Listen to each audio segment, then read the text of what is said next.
दोस्तों नमस्कार। बिहेवियर समझा से मैं कौशल तिवारी। गुजरात में हो रहे चुनाव में जबरदस्त घमासान शुरू हो गया है। भारतीय जनता पार्टी की सांसें जहां एक तरफ अटकी हुई है तो दूसरी तरफ कारपोरेट सेक्टर और बड़े कारोबारियों का भी ध्यान इस चुनाव पर है और कहा जा रहा है कि भारतीय जनता पार्टी के लिए गुजरात जीतना बेहद जरूरी है, नहीं तो उसकी जमीन पूरे देश में खिसक जाएगी। और शायद यही वजह है कि प्रधानमंत्री, गृह मंत्री सहित भाजपा के पूरी दिल्ली में बैठी कैबिनेट मंत्री से लेकर एक एक कार्यकर्ता गुजरात में डोर टू डोर भ्रमण कर रहे हैं। क्या आम आदमी पार्टी ने भारतीय जनता पार्टी के नाक में दम कर दिया है?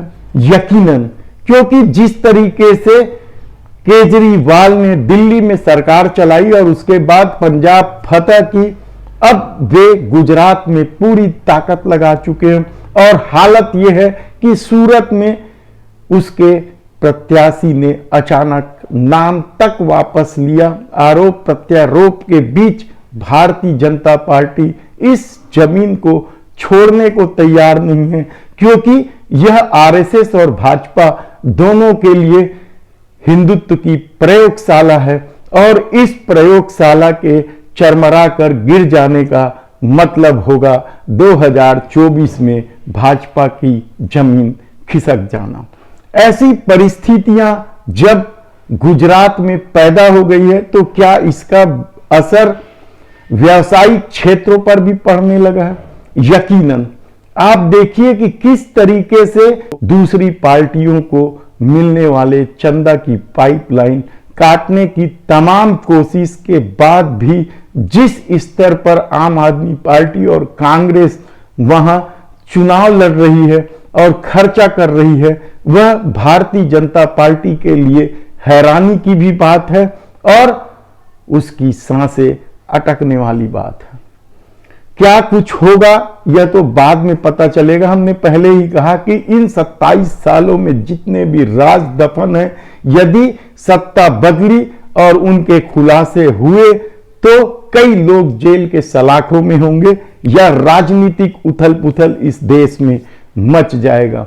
ऐसी परिस्थिति में भारतीय जनता पार्टी अपनी पूरी ताकत लगा चुके हैं, लेकिन दूसरी तरफ देश के कई व्यवसायी इस डर में बंधे हुए हैं कि कहीं सत्ता बदली तो क्या होगा। बढ़ती महंगाई, बेरोजगारी, देश की आर्थिक बदहाली और एक वर्ग विशेष को किनारे करने की नफरत की राजनीति ने आम लोगों के जीवन में जो संकट पैदा किया गया है, क्या वह 2024 में दूर हो जाएगा? यह दूर की कौड़ी है, लेकिन जिस हिसाब से भारतीय जनता पार्टी अपनी ताकत लगा रही है और वह साफ संकेत देता है कि भाजपा के लिए इस बार मुसीबत बड़ी है। दूसरी तरफ जो आरबीआई ने अपना खेल शुरू किया है, विदेशी मुद्रा भंडार लगातार कम हो रहे हैं, विदेशी व्यापार घाटा की हालत यह है कि भारत की स्थिति लगातार खराब होते जा रही है और इससे बचने के लिए आरबीआई ने दूसरा रास्ता अख्तियार किया है, जिसके तहत अरबों डॉलर खरीदे जा रहे हैं, अरबों रुपये के डॉलर खरीदे जा रहे हैं। लेकिन दूसरी तरफ आरबीआई के इस फैसले ने रुपये की कीमत को डॉलर के मुकाबले कम करना शुरू कर दिया है। भले ही व्यापार घाटा वह बचा ले, लेकिन व्यापारिक क्षेत्रों में या उत्पादन के क्षेत्र लगातार घटते जा रहे हैं। यहां तक कि जो आईटी सेक्टर के स्टार्टअप कंपनियां हैं, चाहे जोमेटो हो चाहे दूसरी कंपनियां हों, किस तरीके से लगातार शेयर बाजार उनके गिरते चले जा रहे हैं, लोगों को घाटा होता जा रहा है। महंगाई दोगुनी रफ्तार पर बढ़ते जा रही है। और इन तमाम परिस्थितियों में जब भारतीय जनता पार्टी को लेकर पूरे देश में अविश्वास का माहौल बनता जा रहा है, तो क्या कई व्यापारी या कई कारोबारी यह देश छोड़कर चले जाएंगे? यह सबसे बड़ा सवाल है। इस बीच एक खबर सबसे चौंकाने वाली है कि गौतम अडानी फैमिली ऑफिस के लिए जगह तलाश कर रहे हैं। यह फैमिली ऑफिस वाशिंगटन में होगा, अमेरिका में, या फिर दुबई में होगा, यह अभी पता नहीं चला है। लेकिन जिस तरीके से फैमिली ऑफिस खोजे जा रहे हैं, उसे लेकर गुजरात चुनाव से भी जोड़ा जा रहा है। हालांकि अनिल अंबानी, जो दूसरे कॉम्पिटिटर हैं गौतम अडानी के, वे पहले ही सिंगापुर में फैमिली ऑफिस खोल चुके हैं। उनके बारे में कहा जाता है कि लंदन और यूएई में वे घर तक खरीद चुके हैं। ऐसे तमाम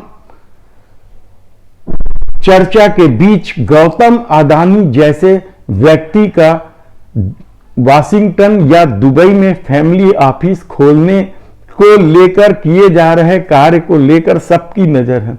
क्या कुछ होगा?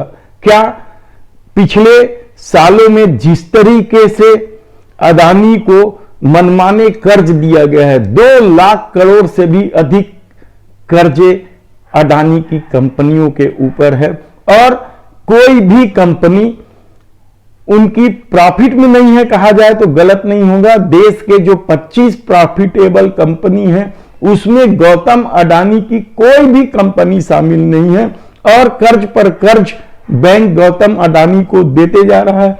गौतम अडानी को हर क्षेत्र में सरकार मदद कर रही है, कहा जाए तो गलत नहीं होगा। रेलवे, खदान, हवाई जहाज तक की पानी वाले बंदरगाह और भी सभी तरह के क्षेत्रों में अडानी अब लगातार निवेश करते जा रहे हैं और बैंकों से कर्जा उनका लगातार बढ़ता जा रहा है। क्या ऐसी परिस्थिति में सरकार बदली तो गौतम अडानी के लिए काम करना मुश्किल होगा? यह देखने और समझने की बात होगी। लेकिन जिस तरीके से गौतम अडानी अब वाशिंगटन और दुबई जैसे जगह में फैमिली ऑफिस ढूंढ रहे हैं, इसे लेकर भी कई तरह की चर्चा है, कई तरह के सवाल उठ रहे हैं। हालांकि देश में जब से मोदी सरकार आई है, तब से 8.5 लाख से अधिक बिलियंस लोग यह देश की नागरिकता छोड़ चुके हैं और दूसरे देश में बस गए हैं, अपना व्यापार कर रहे हैं, यहां से बहुत बड़ी राशि लेकर जा रहे हैं। दूसरी तरफ शिक्षा का यह स्तर है कि 3-4% लोग ही जो विदेशों में पढ़ाई करने जाते हैं लौटते हैं, बाकी सब वहीं रह जाते हैं। और इधर लगातार रुपये डॉलर के मुकाबले जब कम होता जा रहा है, तो पढ़ने वाले बच्चों के सामने भी नई तरह का संकट शुरू होने लगा। ऐसी तमाम परिस्थितियों में क्या कुछ होगा, आरबीआई क्या कदम उठाएगी, यह तो देखने की बात है। लेकिन जिस तरीके से व्यापार घाटा बढ़ रहा है, डॉलर के मुकाबले रुपये लगातार गिरते जा रहे हैं, महंगाई के मामले में भले ही कितने भी आंकड़े सरकार या आरबीआई पेश करे, लेकिन हकीकत यह है कि आम आदमी 2 गुने रफ्तार से बढ़ रहे इस महंगाई के कारण जीवन जीना कठिन हो गया है उनका। ऐसी तमाम परिस्थितियों में आगे क्या होगा यह देखना होगा। लेकिन गुजरात में हो रहे चुनाव ने भाजपा की नींद तो जरूर उड़ा दी है, और इसका असर न केवल राजनीतिक होगा बल्कि औद्योगिक और व्यापारिक घरानों पर भी इसका असर होना तय है। धन्यवाद।